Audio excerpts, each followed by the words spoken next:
Hi, welcome to another thing you know. In April 2015, a micronation by the name of Liberland was born.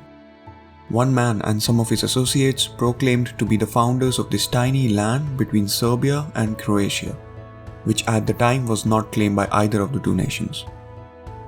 Liberland has a flag, an anthem, and was founded as a republic back in the day. It even received close to 200,000 citizen applications in a week. This tiny 7 square kilometer area is on its way to become a legitimate country. But is it really that easy to start your own country? Liberland is just one example of many such cases.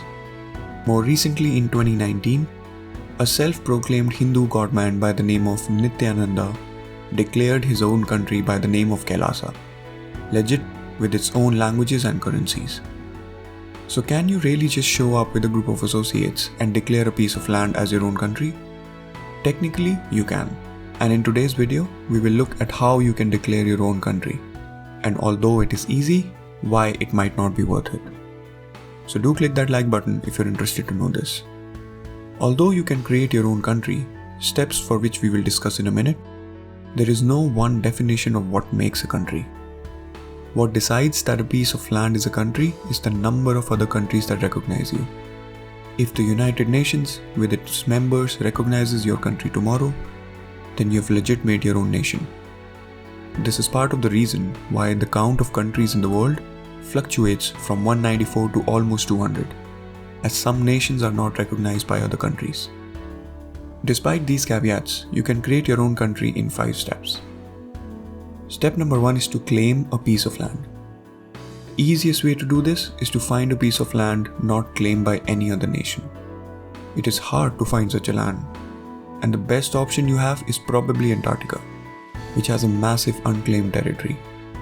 However, step 2 in forming your own country is to have a permanent population, which might just be difficult to achieve in Antarctica, as most people on this continent are either for research or tourism.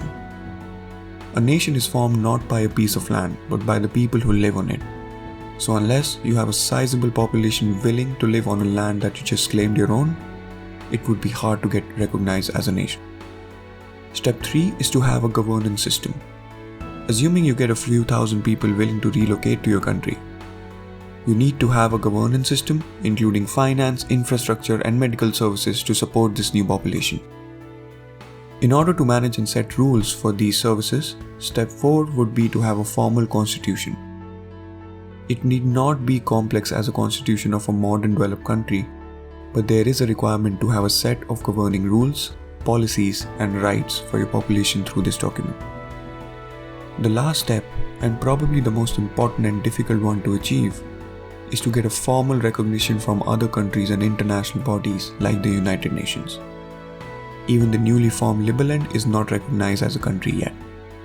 Unless you have a decent population who support your newly formed government and are patriotic to support the new constitution, it is almost impossible to achieve international recognition.